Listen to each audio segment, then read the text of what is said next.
Hi hello నమస్తే, నేను మీ Monika. Welcome to PLM studios. Myanmar వెనుక తెలుగు హవా కొనసాగింది.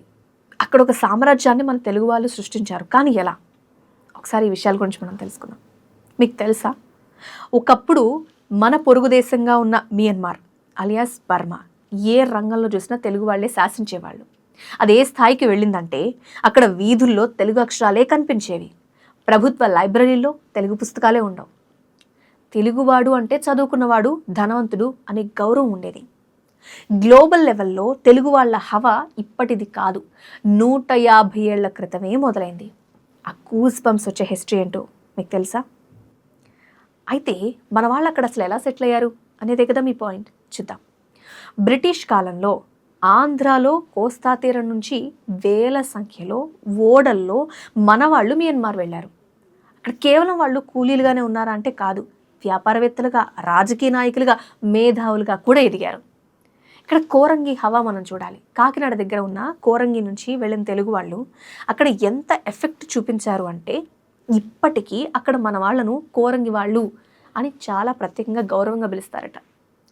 ఇక్కడ మెయిన్గా ఎడ్యుకేషన్ అండ్ పవర్ గురించి మనం తెలుసుకోవాలి. మియన్మార్లో తెలుగు లైబ్రరీస్, తెలుగు సంఘాలు ఉన్నాయి. దానివల్ల తెలుగు వాళ్ళు అంటే చాలా తెలివైన వాళ్ళు అనే ఒక బ్రాండ్ ముద్ర అక్కడ పడిపోయింది.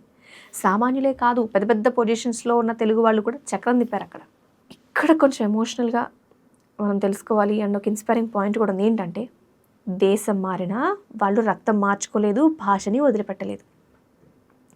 మెయిన్ పాయింట్ ఏంటంటే వాళ్ళ ఇంట్లో తెలుగు, బయట బర్మేస్.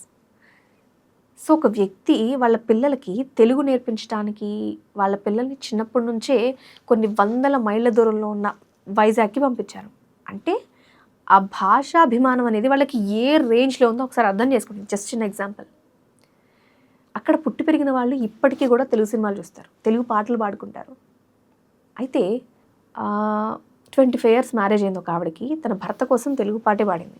అంటే వాళ్ళు ఆ తెలుగుని ఎంత బాగా అడాప్ట్ చేస్తున్నాడని చెప్పడానికి ఇవి కొన్ని ఎగ్జాంపుల్స్. అంత బాగున్న టైంలో 1960లో రాజకీయ మార్పులు వచ్చాయి. మన వాళ్ళని కుంగదీసేశాయి. అప్పుడు కూడా వాళ్ళు ఓడిపోలేదు. తిరిగి ఆంధ్రకు వచ్చి మళ్ళీ జీరో నుంచి వాళ్ళ లైఫ్ని మొదలుపెట్టేశారు. అయితే విశాఖపట్నంలో చాలామంది బర్మా బ్యాక్గ్రౌండ్ ఉంది. వాళ్ళ కష్టం వల్లే వైజాగ్ నగరం ఈరోజు కొంచెం చేంజ్ అనేది కనిపిస్తుందని కూడా చెప్పొచ్చు మనం. అయితే మియన్మార్లో సుమారు 2 లక్షల మంది తెలుగు వాళ్ళు ఉన్నారు అనేది ఒక అంచనా. మరి వాళ్ళ దగ్గర తెలుగు టీచర్లు లేరు, సరైన వనరులు లేవు, కానీ గుండెల్లో మాత్రం తెలుగు ఉంది వాళ్ళకి. నేను చెప్పదలుచుకుంది ఏంటంటే వాళ్ళు గ్లోబల్ సిటిజన్స్గా మారిన తెలుగువాడి గొప్పతనం గురించి ఇది.